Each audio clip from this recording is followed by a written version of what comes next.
welcome him up with a big round of applause. So please help me welcome him up, Dr. Beebe.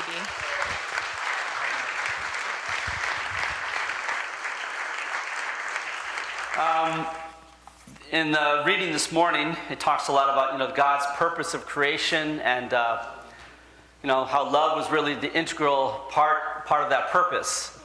But actually, the one phrase that really stood out to me was something that did not talk about love. It says that life is not precious in and of itself. That really struck me when I read that. And I thought, that's true. Why is it that many people in the world, they don't feel like their life is worth much? Life is worth living. They don't feel the preciousness of their life.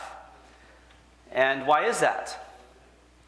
So, just simply having life, and there's many people that want to extend their life as long as possible and do whatever they can to avoid their death, which is inevitable, right? But what is the quality of that life while we are here on earth? Why is it worth living? And of course, we know it really has to do with love. Love is what makes life worth living. So, but it's not enough just to talk about love. We can say love, love, love, love, like the Beatles, all the time. But practicing love, and for people to experience love, that's the challenge. Unfortunately, many people do not experience love, even sometimes the most successful people. They go through their life and they're successful externally, even they have fame, they have fortune, but inside of them there's an emptiness that somehow cannot be filled. And I was thinking about Robin Williams. You know Robin Williams, right? So probably you've all seen movies of him. And in those movies, he really gave so much joy to people through his comedy and the way that he was. But tragically, we know that a few months ago, he took his life. How could someone do that? Someone, especially like him, who was so successful and brought so much joy to others, somehow in his own life, he could not feel, he was not happy.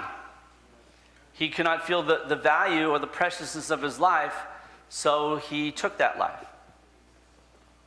So, and there's many other areas in life when we look, we see evidences of people not loving or feeling unloved.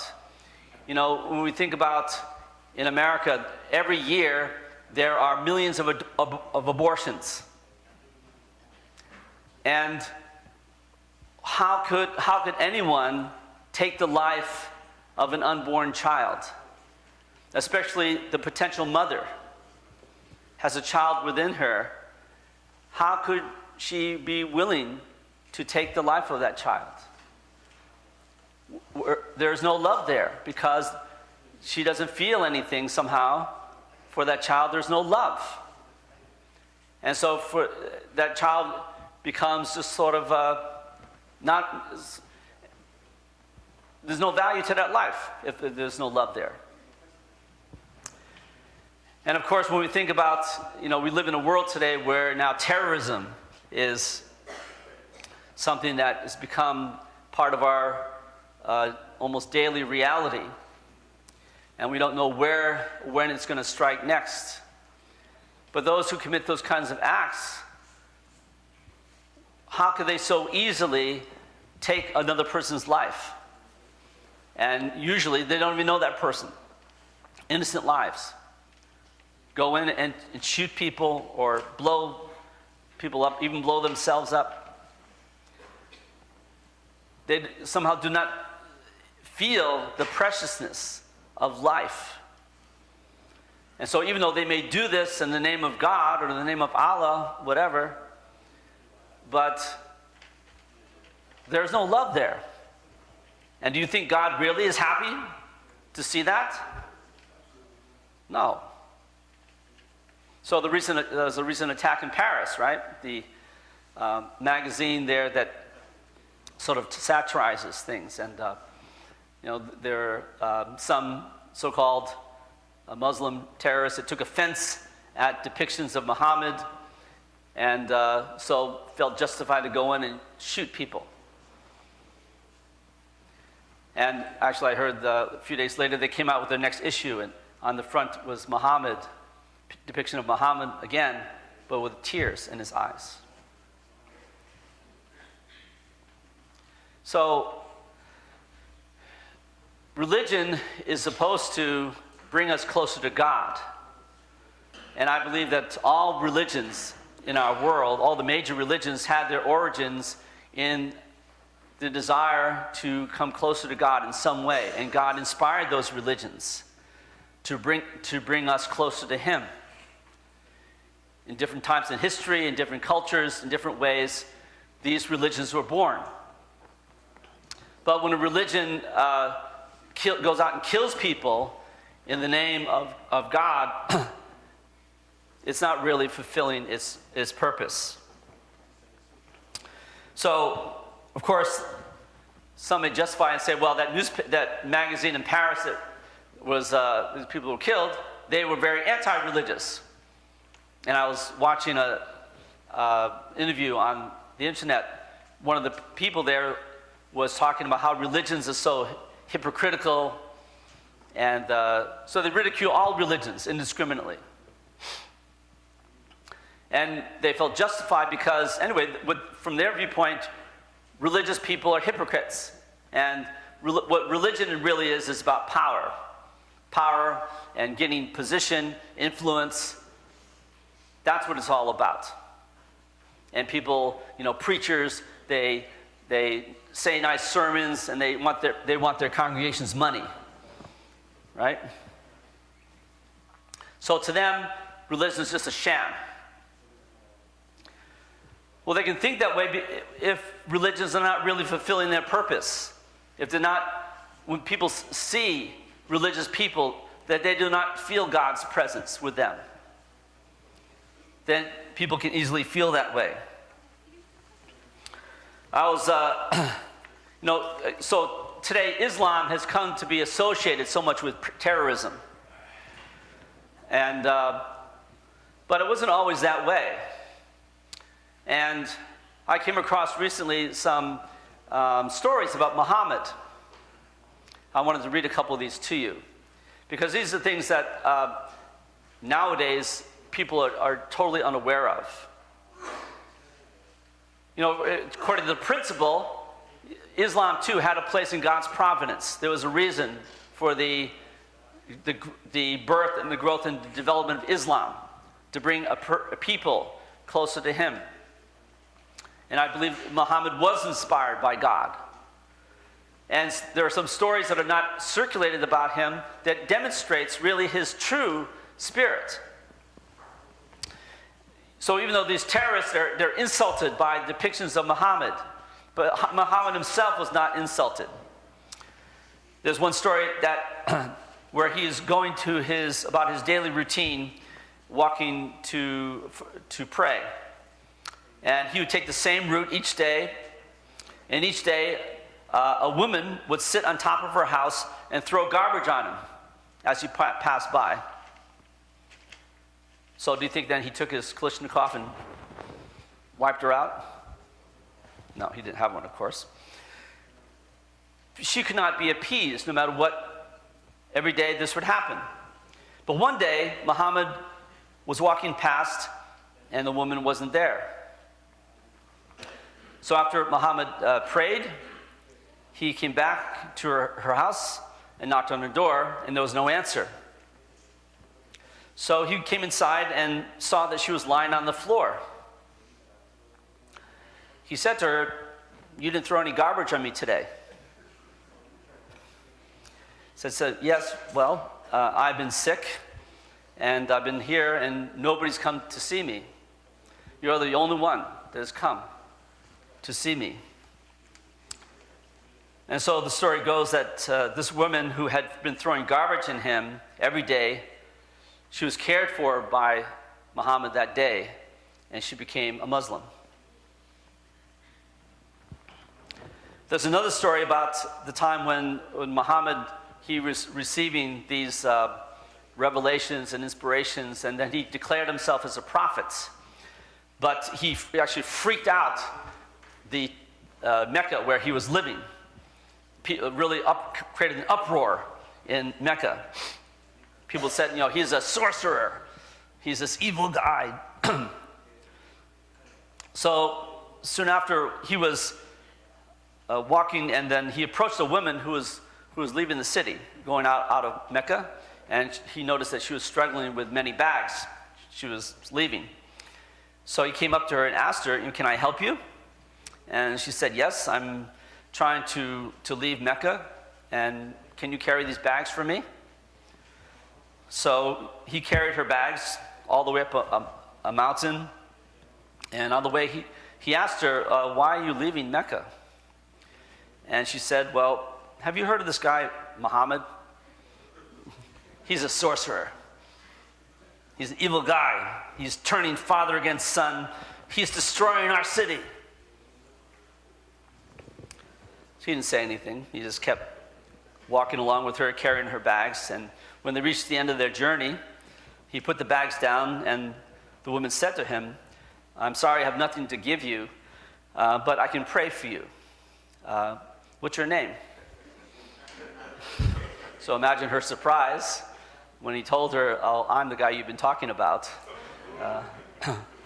And so the story, too, is that she accepted Islam. So people join a religion, or they join a church or whatever, mosque or synagogue, and they become part of it because they feel something there, not fear or not threats. They don't come by force. Did anybody force you to come here today? No, right? You came of your own free will because you feel something in our church, hopefully. And you are hoping to receive something today, right?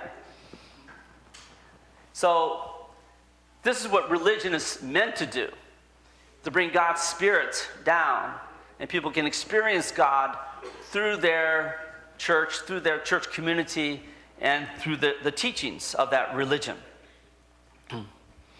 And the more that a religion can demonstrate God's love and God's ideal, then the more attractive it becomes. Even if that religion is persecuted, it cannot be stopped from growing.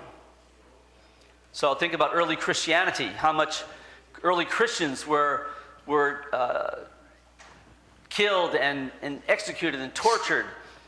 But nevertheless, while the Roman Empire was crumbling around them, Christianity grew. And even people were willing to risk their lives to become martyrs, but they felt God there with them. So love trumped life. Love was more important than life. Or here in America, the Mormons. If you know the story of the Mormons, they were always persecuted wherever they went. And it started off in Joseph Smith in New York. They ended up out in Utah. They kept moving because wherever they went, people persecuted them, ran them out of town. So they went to a place that nobody wanted. There was nobody in Utah. Nobody wanted Utah because it was just dry desert area and had a lake that was full of salt. And so they said, "Nobody wants this, we'll take it." And they settled there, and they grew their families, their community, and became, today is one of the most fastest growing churches in the world. So what matters is how much do we exemplify God's Spirit, God's love in our lives. That's what attracts people. People want to become part of that. And also, when a religion truly practices its teaching, then it can influence the society around them.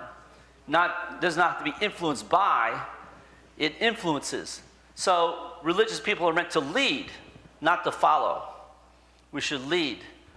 And in America, there's one very good example of this in the past 50 years of this. in Christianity. You know what I'm talking about? Where someone practiced Jesus' teaching in his life and he changed the culture. Okay, I'm not talking about true father. Maybe that's hopefully will be happening. But I'm talking about Martin Luther King. Tomorrow is Martin Luther King Day, right? So kids are happy there's no school. But, you know, his story is really a story of how God worked to fundamentally change a situation in this country that many people thought could never be changed. Probably there's a movie out now actually about him, Selma. How many of you have seen? Okay, more in this service than the last one. So I really urge you to go see this movie. It's very accurately done about a particular time during the Civil Rights Movement, a march from Selma to Montgomery, Alabama, to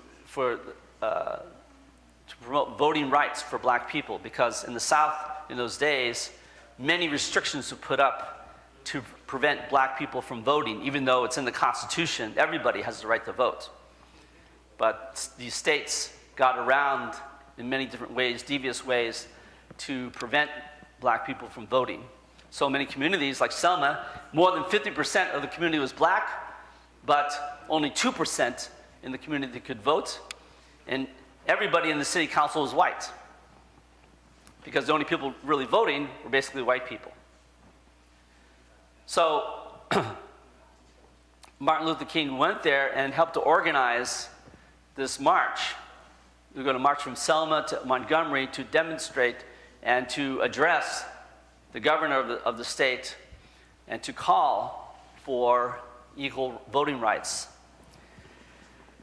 And but the important thing is their kind of philosophy about how to do this. So Martin Luther King always preached nonviolence. Nonviolence. And of course also he was influenced by Gandhi and Tolstoy, but primarily from the Bible, Jesus' words. Jesus said, love your enemy. Pray for those who persecute you. Even turn the other cheek. So there's a point in the movie where he comes into Selma for the first time. He's registering at a hotel. And then a white guy comes up and said, Dr. King, I'd like to welcome you to Selma. And so Dr. King looks over. Oh, he walks over to him to shake his hand, and the guy punches him in the face. That was his welcome. So those of you who studied the Civil Rights Movement know that he faced, and all those who were involved faced this many, many times, and never knew when somebody was going to attack them. They received many threats. Martin Luther King's own family received many threats, death threats. His house was bombed at one point. And they really putting their lives on the line, going out there and doing their demonstrations. And they did this over a period of, the movie talks about like 1 month, but this went on for like almost 20 years. So, but eventually, it was successful to get laws changed to stop segregation, to get voting rights for black people, because he was very serious to practice this Jesus teaching, that we should love our enemy, we should forgive, pray for those who persecute us. So when I went to the movie, I was going to see, did they really show him as a religious figure? Because I mentioned before, if you go to the monument in Washington about Martin Luther King, there's not one word of God there. And you would never know that he was a religious leader, that he was a Christian minister. But the movie, I was very happy. It was very accurately done. Shows him very clearly a religious leader praying. And really explains the success because it was really centered upon Christianity. Christian teaching is what made it happen. And most of the time when Martin Luther King spoke, he was speaking in churches. Okay? That's where almost all of his speeches took place, in churches around the South. And so he would speak about, he would actually speak about America's ideal, the American dream. Of course, we know his I Have a Dream speech was most famous, but many times he talked about America's ideal. And he really believed in that ideal, America's ideal. And he challenged people, white people, if you really believe these words, it says in the Declaration of Independence that all men are created equal. If you really believe those words, then everybody should have same rights, equal rights. So there are times, of course, that he really was in the depths of despair. Many times where there were setbacks and people were killed. And King, he would feel responsible. Because of me, those people were killed. But at the same time, he felt if we stop, then their deaths are in vain and no meaning. So they never gave up. They always kept going forward. So this particular movie talks about this march to Montgomery. They made several attempts, and they were blocked by the state troopers and the police with billy clubs, guns, horses, dogs, to stop them physically. They knew they were walking into violent situations. But they walked anyway, and they would not retaliate. They would not resist. But they would not turn back. So they put their lives on the line. And Martin Luther King also was very cagey. He made sure that the media was there to record everything. And when people started seeing on their TV sets what was going on, this is what began to galvanize people around the country to support his work, what he was doing. And so it works because it plays on people's conscience. When they see, it's very clear who's right and who's wrong. And so at the beginning it was only black people that involved, but many white people began to come down there from around the country to support. And even some of them lost their lives. So he understood that, how God works. And this is very much in line with what Reverend Moon has said about, how God works. And how do you tell the difference between good and evil? So I wanted to read part of a speech that he gave actually 25 years ago on the verge of the first Gulf War, when the United States was attacking Iraq. Iraq had invaded Kuwait, and so the United States with many other countries were fighting back. But his concern was, he was very worried that this would turn into a religious war. That would become a war of Muslims versus Christians, which would really be a world war. So at that time in 1990, that was the end of the Cold War, right? Who was alive in 1990? All you old people, okay? We know, our generation, we grew up in the Cold War, the threat of nuclear holocaust hanging over our heads. But in 1990, finally, by a miracle, the Soviet Union collapsed. Berlin Wall came down. It was over, and everybody thought, now it's going to be a wonderful future. But Reverend Moon saw actually the threat now is religious war. So the speech was given, he called a conference in Cairo, Egypt, invited Muslim leaders.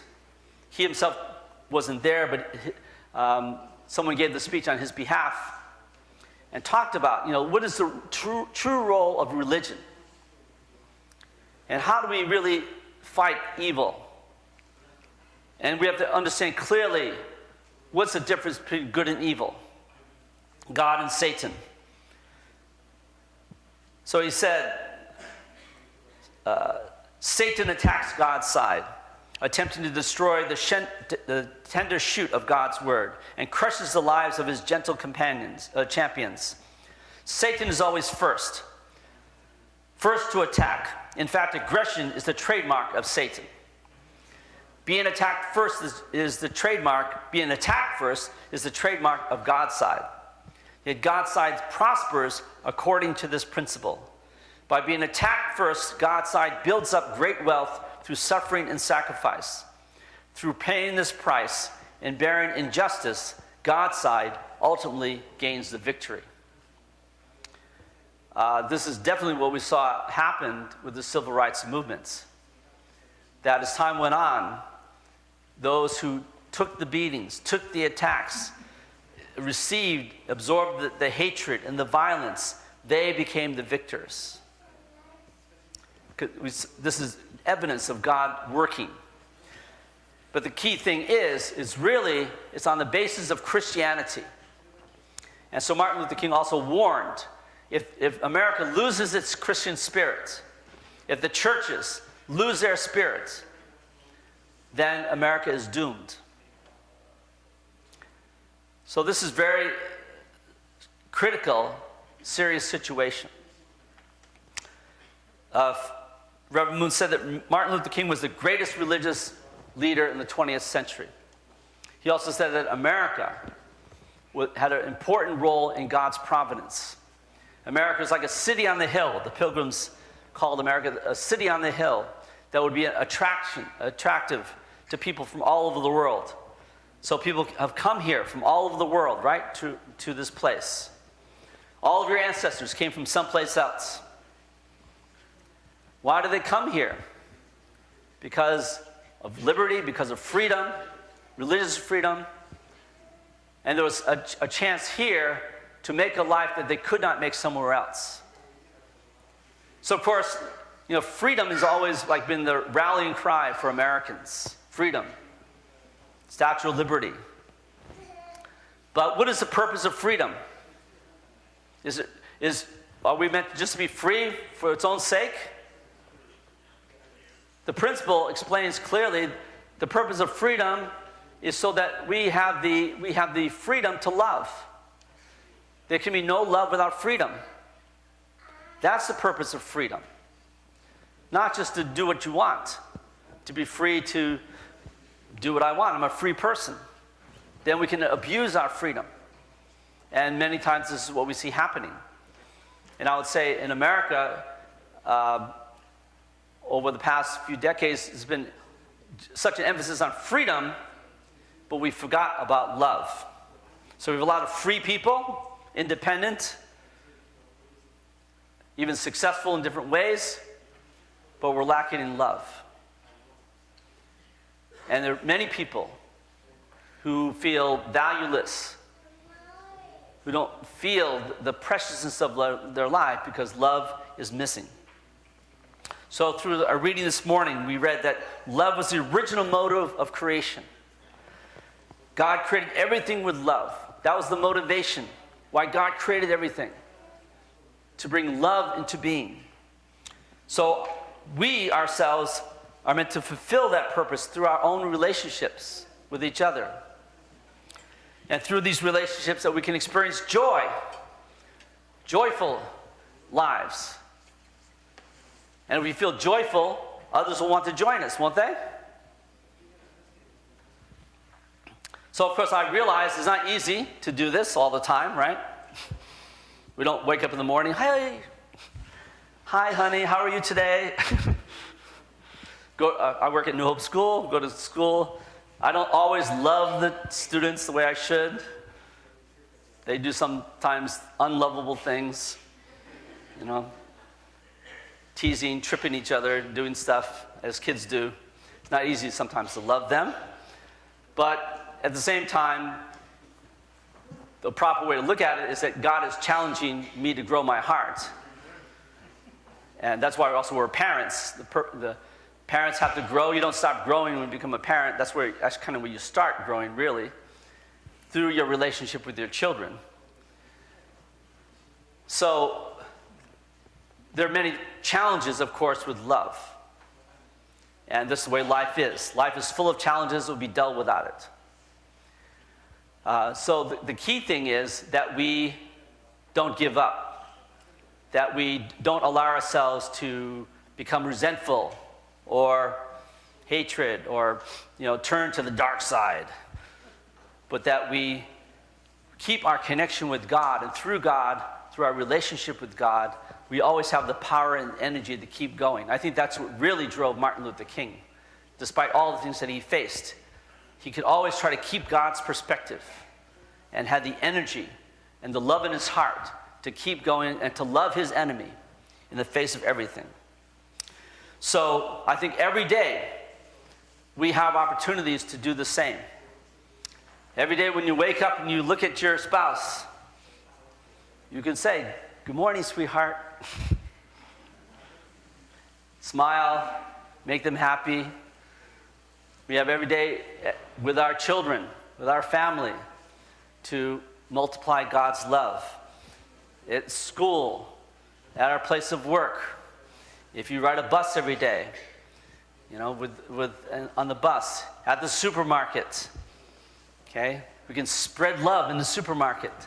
When they're complaining about the prices, the guy in front of me is so slow, and I have to get to where I'm going. Or when you see people texting in their cars, the light turned green, but they're still texting, "Get going!" We can try to calm ourselves and try to love instead, okay? Can you do that? Yes. Every day? Okay, thank you. God bless you. Have a good week.